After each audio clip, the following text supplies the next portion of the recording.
Longe-Pierre, architecte, urbaniste, qui a participé au projet de la ZUP du Val-Fouré. On était donc à la fin des années 50. Il intervenait dans l'agence de Raymond Lopez, qui était architecte en chef de la ZUP. Il intervient sur la partie générale d'aménagement, je pense que c'est qui implique aussi bien les implantations de logements que les implantations des équipements qui vont avec. Il définit les échelles, ça c'est très important, et les différentes échelles entre elles, c'est-à-dire la volonté de créer des rapports particuliers entre les verticales et les horizontales. Il s'agissait d'un aérodrome en définitive au départ.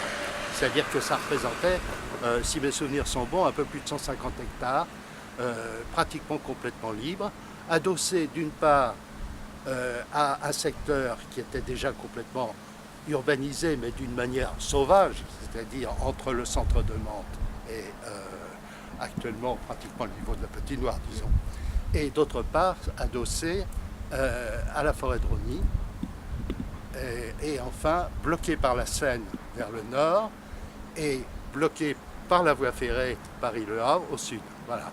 Alors, à l'époque, la ZUP c'était une nouveauté puisque pratiquement on n'avait rien construit en France sur ce modèle-là. De quartier important depuis des années et des années. Ça faisait partie de la série des ZUP qui ont été traitées dans un esprit très différent. Donc on avait défini une certaine capacité. Je crois que le Val-Fouré, au début, on parlait de 5000 logements. Au fur et à mesure de la réalisation des infrastructures, ça gonflait. Et ça allait jusqu'à 8000. Ça a été jusqu'à 8000.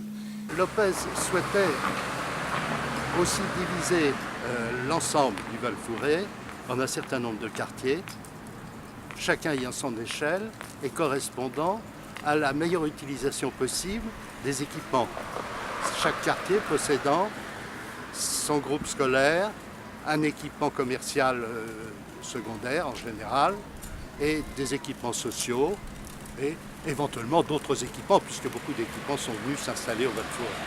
Il faut dire aussi, et je crois que c'est très important, le Val-Fouré s'est réalisé très vite.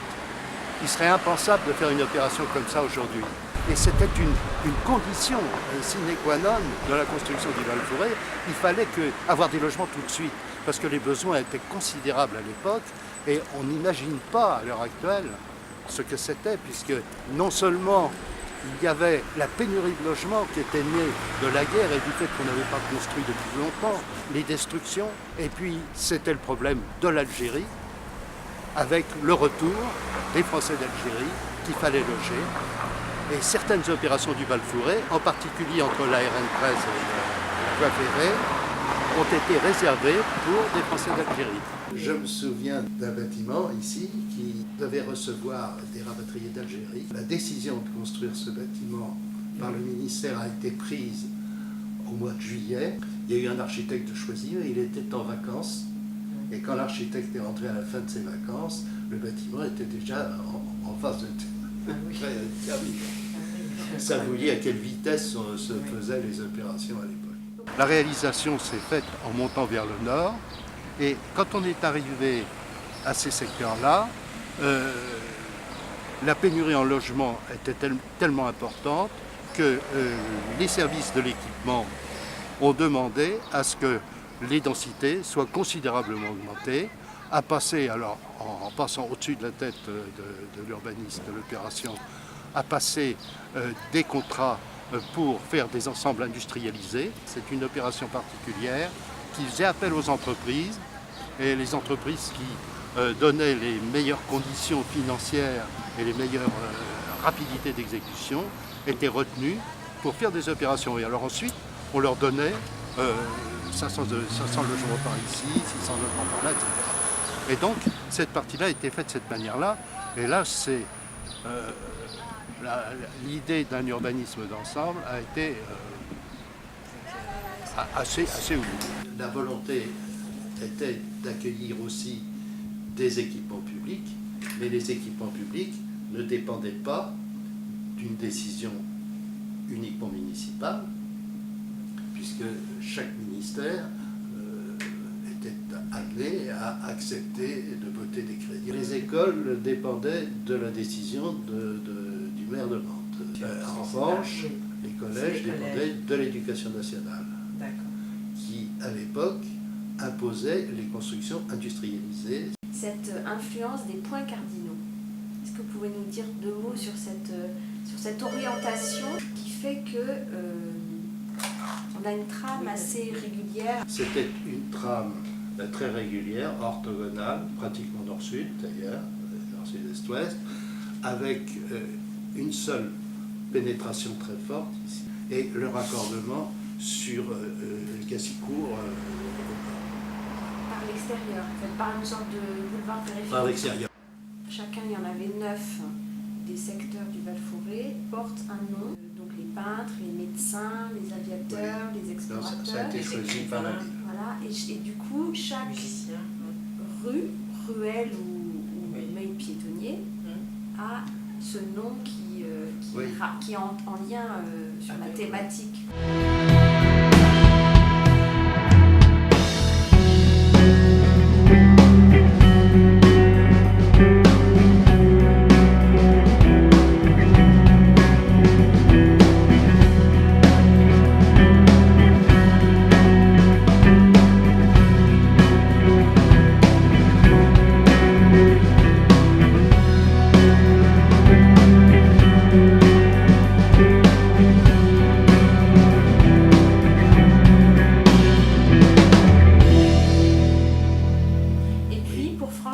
La Nationale 13, il y a cette passerelle.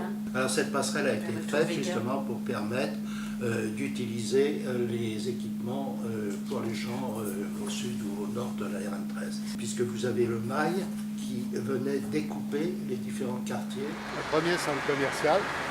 Et avec la pagode derrière. On s'est beaucoup amusé à l'étudier. Ce sont des PH en bois. Alors, la pagode, c'est un fan des enfants que j'aime bien. Vous nous avez parlé aussi de l'école au sud de la Nationale 13. Je voulais qu'on fasse une école tapis à cet endroit-là, avec un jardin pour chacune des classes, pour que le jardin de chaque classe soit un élément pédagogique. Et donc c'est une école qui a été faite très vite, très vite. C'est-à-dire que entre le moment où la construction de l'école a été décidée et le moment où l'école a été terminée, il ne s'est pas passé de 2 années. Ah oui, d'accord. Mais c'est vrai que pour moi, je trouve que c'est beaucoup plus travaillable que dans d'autres écoles qui sont tout en longueur. On fait de l'empilage vertical. Vous faites plaisir en me le disant. Donc le plan d'eau qui s'appelle aujourd'hui le stade nautique, oui. C'est vous? C'est moi qui ai tenu le crayon, oui. C'est vous qui avez tenu le crayon, et donc là on est dans quelles années? On est à la fin. Tout à fait à la fin. La CAF, sachant que je m'occupais de beaucoup d'opérations dans ce secteur, m'a demandé si je connaissais un endroit où on pouvait implanter leur programme. Je connaissais bien leur programme et j'ai proposé ce emplacement. C'est comme ça qu'ils sont venus. D'accord. La construction est de bonne qualité, de très bonne qualité. Et on a pris le temps de l'étudier, de chercher des matériaux, etc. Donc je pense que c'est un bâtiment qui vieillit bien. Alors qu'au Val-Forêt, on a été tenu par des délais pour beaucoup d'autres et par des problèmes de préfabrication qui ont fait que la qualité quand même n'est pas la même, et puis par des prix, des coûts de financement qui ne sont pas du tout les mêmes. Bon, puis là, la question de ce centre, c'est qu'il a eu plusieurs vies. Il y a eu plusieurs vies. Au départ, c'était prévu comme ça, avec des petits bâtiments bas, enfin un seul niveau étalé sur toute la dalle. Tout à fait, mais avec des parties plus hautes. Et puis, vous aviez le volume du grand magasin, c'est-à-dire Paris Nice. Oui. Aujourd'hui, c'est la mairie de quartier, c'est la mairie annexe. Oui. Ça, c'est un petit peu, ça s'est tricoté, si vous voulez. C'est un programme qui petit à petit, dans une trame générale, les volumes se sont installés avec leur programme particulier, ce qui a amené des modifications. Alors, il y a des choses où c'est bien, l'ensemble en volumétrie est tout à fait acceptable. Il y a d'autres endroits où c'est moins bien.